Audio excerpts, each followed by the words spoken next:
ইবনে আব্বাস রাদিয়াল্লাহু তাআলা আনহু বলেন, কাদাবান নবী সাল্লাল্লাহু আলাইহি সাল্লাম আল মদিনা ফাওয়াজাদ আল ইয়াহুদা সিয়ামান ইয়াউমা আশুরা।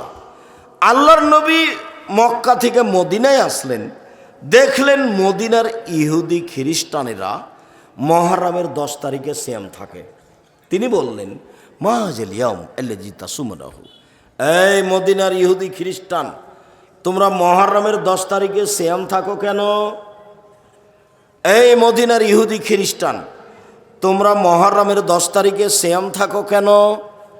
তখন তারা বলছে, আরে হাজে ইয়াউমুন আযীম, মুহররমের 10 তারিখ তো অনেক বড় দিন।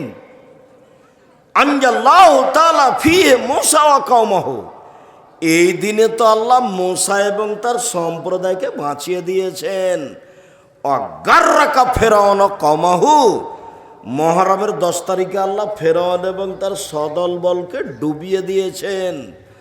ফাসামা মূসা শুকরান, যার কারণে এই দিনে মূসা সিয়াম পালন করেছিলেন শুকরিয়া আদায়ের জন্য। আল্লাহ, তুমি এইভাবে ফেরাউনকে ডুবিয়ে দিলে আর তুমি আমাকে এইভাবে বাঁচিয়ে দিলে, আমি কি শুকরিয়া আদায় করি। যাক, এই দিনে আমি সিয়াম থেকে গেলাম। এই জন্য তো আমরা সিয়াম থাকি, আমরা আল্লাহর শুকরিয়া আদায়ের জন্য সিয়াম থাকি। তখন আমাদের নবী মুহাম্মদ সাল্লাল্লাহু আলাইহি সাল্লাম বলছেন, হ্যাঁ শোনো, নাহানু আওলা আহাক্কু বিমূসা মিনকুম, আমরা বেশি হক রাখি, আমরা মুসলমান বেশি হকদার মূসার সুন্নাত পালন করতে তোমাদের চেয়ে। অতএব আমি মুহররমের 10 তারিখে সিয়াম থাকলাম, সঙ্গী সাথী তোমরা মুহররমের 10 তারিখে সিয়াম থাকো। যেমন এই কথা বলা, তেমনি সাহাবীগণ বলে বসলেন, বলেন কি, মুহররমের 10 তারিখ ওদের বড় দিন, মুহররমের 10 তারিখ ওদের বড় দিন, ওরা তো পালন করবেই। আপনি তো বলছেন যে ওদের বিরোধিতা করতে হবে, ওদের বিরোধিতা করতে হবে। তো আমরাও যদি মুহররমের 10 তারিখে সিয়াম থাকি, তাহলে তো ওদের মতো হয়ে গেল। বিরোধিতা হলো কিভাবে?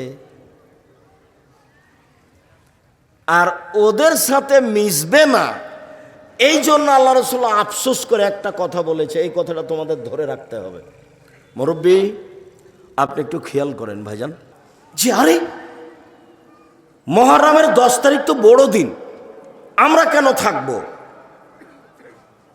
মূসাকে আল্লাহ বাঁচিয়ে দিয়েছেন, ফেরাউনকে আল্লাহ ডুবিয়ে দিয়েছেন। ইহুদি খ্রিস্টানেরা এই দিনে সিয়াম থাকে, এইটা হলো তাদের বড় দিন, আমরা কেন থাকব?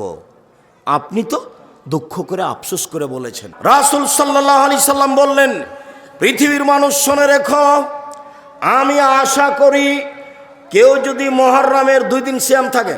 ও আরে, আপনি তো বলছেন বিরোধিতা করতে হবে, তাহলে কেমন হয়ে গেল?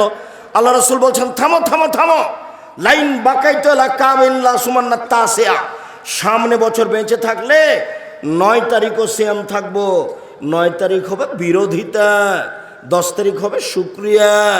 মুহররমের সময় সিয়াম 2 দিন, 9 বিরোধিতা, 10 শুকরিয়া। মনে থাকবে না মনে হয়?